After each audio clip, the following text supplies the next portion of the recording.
भारतीय सेना ने आज एक बड़ा बदला लिया है जिसके बारे में आपको जानना चाहिए। एक बड़ा ऑपरेशन लगातार चल रहा था जम्मू कश्मीर में, जिसमें ये उपलब्धि आज हाथ लगी है। 3 आतंकी मारे गए हैं जैश ए मोहम्मद के।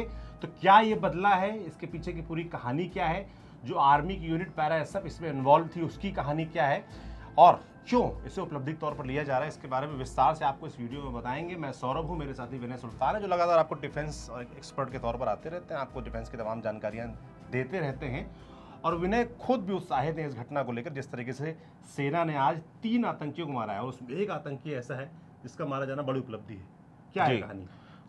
हुआ ये है कि 18 जनवरी 2025 से भारतीय सेना ने एक सर्च ऑपरेशन चलाया हुआ था, एक हंट डाउन ऑपरेशन चलाया हुआ था। दरअसल किश्तवाड़ कठुआ, ये जो साउथ ऑफ पीर पंजाल का जो इलाका है, जो जिसको जम्मू सेक्टर हम लोग सामान्य तौर पर कह देते हैं, तो वहाँ पे जो आतंकी काफ़ी लंबे समय से सक्रिय थे, उनको जो है एक एक करके मारना शुरू किया था। तो उसमें 18 से इसको ऑपरेशन तराशी 1 नाम दिया गया था और 18 जनवरी से लगातार चल रहा था। और इस ऑपरेशन में कई सीरीज ऑफ एनकाउंटर्स हुए, जिसमें अब तक 3, 2, 5, 1, 6 आतंकवादी जो है वो मारे जा चुके हैं। भारतीय सेना के अलग अलग समय में अलग अलग जगहों पे ऑपरेशंस हुए हैं। किश्तवाड़ में खास तौर पे छात्रू करके एक जगह है, बड़ी डिफ़िकल्ट टेरेन और जंगल है, वहाँ पे जो है ये एनकाउंटर्स हो रहे थे लगातार। तो इसमें आज जो एनकाउंटर हुआ है ये पसेरकोट नाम की एक जगह है, जनरल एरिया वानीपुरा नाम का एक जनरल एरिया है, वहाँ पे ये एनकाउंटर हुआ। इसमें हुआ ये कि हमारी जो फोर्सेस थी उनको एक जानकारी मिली कि सुबह सुबह कि वहाँ पे कुछ आतंकवादी एक ढोक में छुपे हुए हैं। अब ढोक क्या होता है वो भी आप थोड़ा सा समझ लीजिए। ढोक दरअसल होता है कि जम्मू कश्मीर में खास तौर पे जो बकरवाल कम्युनिटी है वो ऐसा करती है कि गर्मी के समय जो अपने जानवर लेके वो ऊपर पहाड़ की तरफ चराने के लिए चली जाती है। तो पहाड़ों में अस्थायी आवास होते हैं जिनको ढोक बोला जाता है। तो ढोक में एक ढोक जो है उसमें 3 आतंकवादी छुपे हुए हैं और ऐसी जानकारी इनको मिली। तो वहाँ पे 2 पैराशूट रेजिमेंट विशेष दल जो है, थोड़ा इसके बारे में बता दीजिएगा। हाँ, तो पैराशूट रेजिमेंट में कई सारी यूनिट्स ऐसी हैं जिनको हम एलीट कमांडोज मानते हैं। 2 para SF, 1 para SF. SF का लगने का मतलब है स्पेशल फोर्सेस, जिनके पीछे एसएफ लगता है। 9 पैरा एसएफ, 10 पैरा एसएफ। तो ये अलग अलग किस्म के वॉरफेयर में बहुत एलीट कमांडोज माने जाते हैं इंडियन आर्मी के, और इनको स्पेशल ऑपरेशंस के लिए भेजा जाता है। तो 2 पैरा एसएफ ने सुबह 10:30 बजे के तकरीबन कांटेक्ट शुरू किया। अब हुआ क्या कि यहाँ पे 2 पैरा एसएफ की टीम के साथ में एक कैनाइन वॉरियर था, एक कुत्ता था साथ में, जिसका नाम था टाइसन। टाइसन ने सबसे पहले कांटेक्ट लिया और सबसे पहली गोली जो है, कांटेक्ट माने क्या, थोड़ा समझ नहीं पा रहे हैं। कांटेक्ट माने फोन किया, मतलब फायर एक्सचेंज। अच्छा, हाँ, मतलब इन तक सूचना आई पैराएसएफ के पास कि ऐसा कोई ढोक है, वहां पर 3 आतंकी छिपे हुए हैं और ये लोग वहां पे कार्रवाई के लिए एक्शन के लिए गए। इसमें सबसे पहले उनके करीब कांटेक्ट, करीब एक कुत्ता गया, कैनाइन वॉरियर हम लोग बोलते हैं, और उनका नाम है टाइसन। और टाइसन को गोली लगी पैर में। टाइसन अभी जो है उधमपुर में जो आर्मी बेस हॉस्पिटल में उनका वहाँ पे उसका इलाज चल रहा है। तो यहाँ से स्पष्ट हो गया कि जो है इसमें आतंकवादी छुपे हुए हैं। इनपुट ठीक है, आतंकवादी छुपे हैं। जब 5 फायर की आवाज़ आई वहाँ पे, एक के बाद एक 5 गोली चली उस कुत्ते के ऊपर, तो ये समझ में आ गया कि अंदर आतंकवादी हैं। और उसके बाद में भारतीय सेना ने कार्रवाई की, और कार्रवाई करने के बाद वहाँ पे रॉकेट लॉन्चर के गोले दागे गए, और जिसमें ये 3 आतंकवादी, पहले 2 की कंफर्मेशन हुई, उसके थोड़ी देर बाद में तीसरे आतंकवादी का शव भी बरामद हो गया। तो कुल मिला के 3 आतंकवादी इस ऑपरेशन में मारे गए हैं। इसी के वीडियो सोशल मीडिया पे वायरल हो रहे हैं कि पहाड़ के क्षेत्र दिख रहा है वहाँ, जिसमें काफी बिखरा हुआ है। दरअसल ढोक जो थे ये लकड़ी के थे। जब आरएल का जो गोला लगा है उसके बाद में उसने आग पकड़ ली, उस आग में ये लोग जो है जल गए हैं, मतलब बहुत बुरी तरीके से क्षत हुए हैं। हम लोग दिखा नहीं सकते, बिल्कुल दिखा नहीं सकते, मगर मुझे लगता है लोग उत्सुक हो रहे होंगे। हमने शुरुआत में एक बात बोली, बदला, तो ये बदला क्या है, और दूसरा ये जो 3 आतंकी मारे गए हैं ये कौन है? जैश ए मोहम्मद हमारा, दूसरा आ रहा है कश्मीर टाइगर्स, ये क्या मसला है? मैं सारी कहानी आपको समझाता हूँ शुरुआत से। दरअसल क्या हुआ है कि 2000 जब धारा 19 के बाद में जब धारा 370 हटी थी, तो कश्मीर में इन लोगों ने अलग तरीके से ऑपरेट करना शुरू किया था। और ऑपरेट करते हुए जो पारंपरिक जो यहाँ पे संगठन थे, जैश ए मोहम्मद, लश्कर ए तैयबा, उन लोगों ने अपने नाम चेंज किए। नाम चेंज करके ऐसे नाम रखे ताकि इनके ऊपर इस्लामिक आतंकवाद का वो ना लग सके, चिट्टा ना लग सके। तो उन्होंने कई नाम बदले, जैसे टीआरएफ बनाया, एक द रेसिस्टेंस फ्रंट बनाया, और एक बनाया PFF, people's anti fascist front. और इसी तरीके से जैश ए मोहम्मद ने एक नया फ्रंट बनाया जिसका नाम रखा गया कश्मीर टाइगर्स। और ये कश्मीर टाइगर्स जो है पहली बार हमारे सामने आता है सूरन कोट में 21 में एक ऑपरेशन होता है, एक एम्बुश होता है आर्मी की व्हीकल पे डेरा की गली में सुरनकोट के पास में 11 अक्टूबर 2021 को। तो ये पहले एम्बुश में पहली बार जो है कश्मीर टाइगर जिम्मेदारी लेती है कि हमने ये ऑपरेशन किया। तो इस तरीके से कश्मीर के थिएटर उसमें हमारे 6 जवान जो हैं वीर गति को प्राप्त हुए थे। और इस तरीके से जो है कश्मीर के थिएटर में पहली बार कश्मीर टाइगर्स नाम का कोई संगठन एंटर करता है। दरअसल ये जैश का ही ऑफशूट है, जैश का ही बदला हुआ नाम है। और ये लोग ऑपरेट कर रहे थे साउथ ऑफ पीर पंजाल में, जो कठुआ, राजौरी, पुंछ और डोडा, किश्तवाड़ ये वाला जो रीजन है, यहाँ पे ये लोग ऑपरेट करना शुरू करते हैं। ये जो ग्रुप है, इस ग्रुप की भी कहानी इंटरेस्टिंग है। अप्रैल मई 2024 में कठुआ बिलवार के इलाके से 10 के तकरीबन का ग्रुप जो है अंदर घुसता है, जो कि पाकिस्तानी टेररिस्ट हैं, वेल ट्रेंड होते हैं। इसमें कई लोग ऐसे होते हैं जो अफगानिस्तान में अमेरिका के खिलाफ लड़े थे, वो लोग भी हैं। और कई लोग ऐसे होते हैं जो यहाँ पे ट्रेनिंग लेके आए हैं, मतलब एसओजी के साथ में, और बड़ी आला दर्जे की ट्रेनिंग ये लोग लेके अंदर घुसते हैं और इन्होंने लंबे समय तक परेशान किया। तो ये ग्रुप जो है वो घुसता है। इसने ये पहला ऑपरेशन जो है, वो पहला एम्बुश जो है वो 16 जुलाई 2024 को करता है। पहला एम्बुश वो 10 RR मतलब 10 राष्ट्रीय राइफल्स के ऊपर ये एम्बुश करता है, जिसमें कैप्टन ब्रिजेश थापा, नाइक डी राजेश, सिपाही ब्रिजेंदर और सिपाही अजय जो हैं वो वीर गति को प्राप्त होते हैं। इस एम्बुश में 4 जवानों की हमारी कैजुअल्टी होती है। 19 सितंबर 2024 को छात्रों में 11 RR के ऊपर भी फिर ये लोग ऑपरेशन एम्बुश करते हैं, जिसमें एक JCO साहब जो जूनियर कमिश्नर ऑफिसर थे और एक जवान हमारे जो हैं इस एम्बुश में वीर गति को प्राप्त। 3 घटनाएं गिना चुके हैं जिसमें ये लोग इन्वॉल्व थे, या कई तरीके की घटनाएं जिनमें ये इन्वॉल्व है। तो ये ग्रुप जो है लगातार ऑपरेट कर रहा है। लेकिन सितंबर 2024 के बाद में इनका ज़्यादातर ऑपरेशन बेस जो है वो छात्रू वाला इलाका जो है किश्तवाड़ में, वहीं पर था। और वहाँ पे इन लोगों को लगातार स्पॉटिंग हो रही थी, बार बार इनके ऊपर कॉर्डन लग रहे थे और ये जो है वो कॉर्डन तोड़ के भाग जा रहे थे। इस तरीके की स्थिति हुई थी। तो उसमें नवंबर 2024 में 2 पैरा SF के एक नायब सूबेदार साहब थे, जिनका नाम था राकेश कुमार, वो इनकी गोली का शिकार होते हैं और वीर गति को प्राप्त होते हैं। तो ये 2 पैरा SF की पहली कैजुअल्टी है। उसके बाद में 18 जनवरी 2025 को, अभी जब ये ऑपरेशन तराशी शुरू हुआ, तो हवलदार गजेंद्र सिंह जो हैं वो भी इनसे लड़ते हुए वीर गति को प्राप्त होते हैं। तो 2 पैरा SF की खुद की व्यक्तिगत उस यूनिट की 2 कैजुअल्टीज थी। तो और 2 पैरा SF ने आज जो सुबह ऑपरेशन किया है, तो एक तरीके से जो अपने 2 साथी जो वीर गति को प्राप्त हुए हैं, उनका बदला जो है इस यूनिट ने लिया है।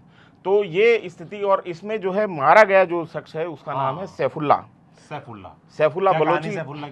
बलोची जो है इनका एक तरीके से साउथ ऑफ पीर पंजाल में कश्मीर टाइगर्स जो चल रहा है उसका डिफेक्टो लीडर था वो। अच्छा। कमांडर था और बड़ा नाम था वो, और इसको मार गिराया जो कि बड़ी कामयाबी है एक तरीके से। अभी ये 3 अभी मारे गए हैं। और ये ऑपरेशन तराशी के दौरान जो है, अभी मैं आपको अगर बताऊं कि कितने लोग, तराशी के बारे में बता दीजिए क्या है ऑपरेशन। 18 जनवरी को ये तय हुआ। दरअसल होता कश्मीर में क्या है कि अप्रैल मई का ऐसा उस समय होता है जब बर्फ पिघलना शुरू होती है, और अप्रैल मई में सामान्य तौर पर इन्फिल्ट्रेशन होती है। और फौज ये चाह रही थी कि इस बार इन्फिल्ट्रेशन होने से पहले जो है, जो इनका यहाँ पे सपोर्ट बेस है, जो पहले से बैठे हुए आतंकवादियों, नए आतंकवादियों को रिसीव करते हैं, उनको एरिया से परिचित करवाते हैं, उनको रास्ते बताते हैं, तो ये सारी कार्रवाई जो है ये करते हैं। तो इस स्थिति में पहले आर्मी ने ये सोचा है कि तय किया कि यहाँ पे जो सपोर्ट बेस है इनका, जो पहले से बैठे हुए आतंकवादी, उनको अप्रैल से पहले साफ कर दिया जाए। तो इस कन्विक्शन के साथ में जनवरी 18 को ये ऑपरेशन तराशी 1 लॉन्च होता है। लंबी लड़ाई चलती है जिसमें इनका सबसे पहले जो पहली कामयाबी मिलती है वो 23 जनवरी को एक जुबैर करके इसी ग्रुप का एक आतंकवादी था, जो कि जिसके बारे में बताया जा रहा था कि वो मानसिक रूप से अस्थिर हो गया था और वो जगह जगह गांव घूम रहा था, ऐसे ही मतलब अपने ग्रुप से अलग हो गया था और लोन वुल्फ हो गया था। तो वो 23 जनवरी को वो मारा गया जुबैर।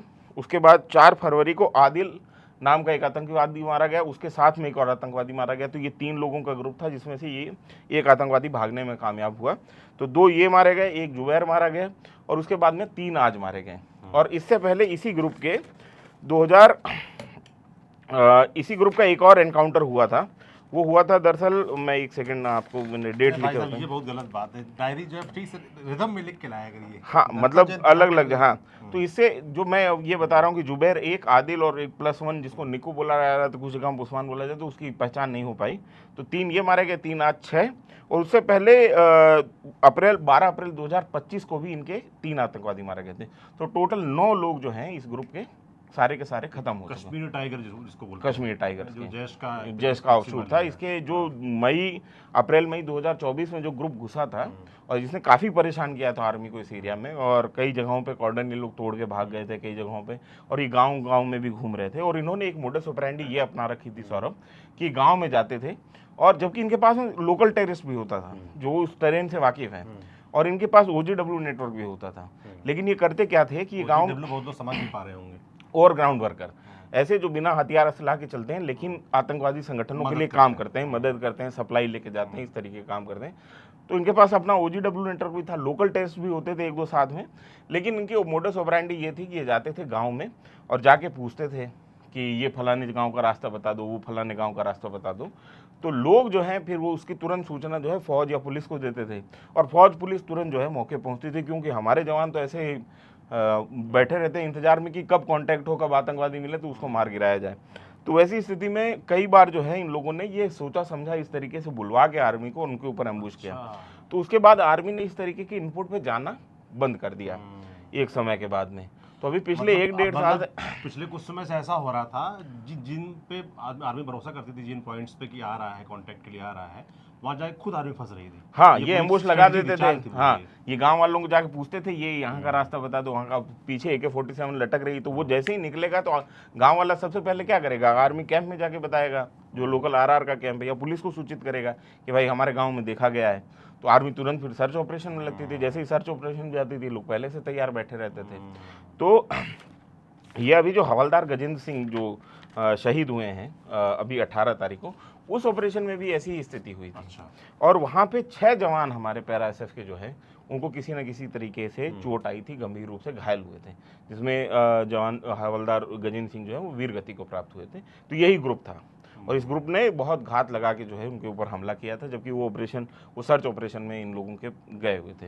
मगर आज जो सूचना आई, आज जो कांटेक्ट की सूचना आई, वो एकदम दुरुस्त थी। आज इस नहीं, हाँ, आज इस पूरे ऑपरेशन में जो हश्र उनका हुआ है वो हम दिखा तो नहीं सकते, हाँ, लेकिन मेरे सुल्तान ने मुझे दिखाया है, तो वो देश के लिए सुखद है। और आज के ऑपरेशन में 11 RR, 17 RR, 11 राष्ट्रीय राइफल्स और 17 राष्ट्रीय, क्योंकि 11 RR को भी मैंने जैसा कि बताया कि इनके 2 जवान इन लोगों ने, एक JCO साहब और एक जवान जो है इन्होंने मारा था। सितंबर 2024 में इन्होंने हमला किया था, जिससे हमारे एक JCO साहब और एक जवान जो है वीरगति को प्राप्त हुए थे। तो उनका भी पर्सनल नुकसान था। 17 RR और 2 पैरा SF के भी 2 जवान जो है वीरगति को प्राप्त हुए थे, इसी ग्रुप की गोलियों का शिकार हुए थे।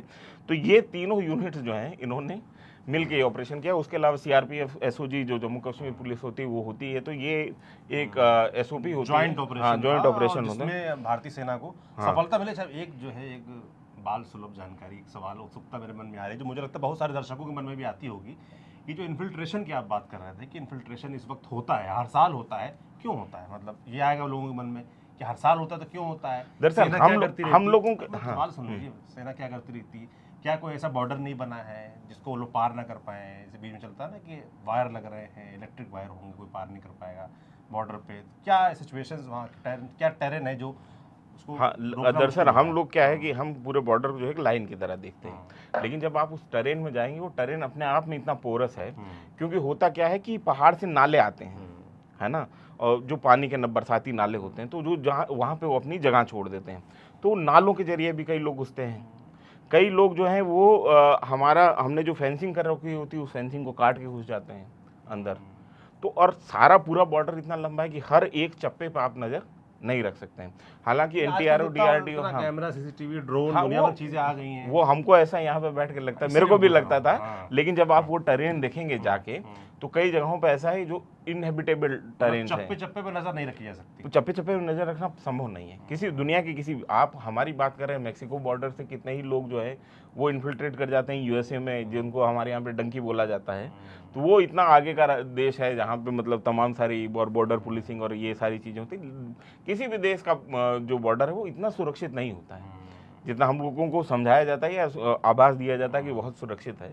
वैसा नहीं होता, जो अगर पार करके आना ही चाहे। और ख़ास तौर पे यहाँ पे कम्युनिटी है बकरवाल, जिनका काम ये है कि आप अगर उनका पुराना रूट देखेंगे तो लोग कश्मीर में हिमालय के पहाड़ से चढ़ते थे और हिंदू कुश के पास में निकलते थे काबुल में, और यहाँ से हिमाचल से एक मतलब उत्तराखंड और इस तरीके से, तो पहाड़ों में चलने के आदी हैं। और उनमें से कई बकरवाल जो हैं वो पैसे के लिए किसी लालच में या दबाव में जो है आतंकवादियों को इधर पार करवाते हैं, उनके गाइड बनते हैं, उनको ऐसे रास्ते से लेके जाते हैं ताकि उनकी फौज की उनके ऊपर नजर ना पड़े। यहाँ मैं ये बात और बोल दूं कि ये पूरी कम्युनिटी की बात नहीं, कुछ नहीं, लोग होते हैं, कुछ लोग ही बोला मैंने। हाँ, वो ऐसा करते हैं। हाँ।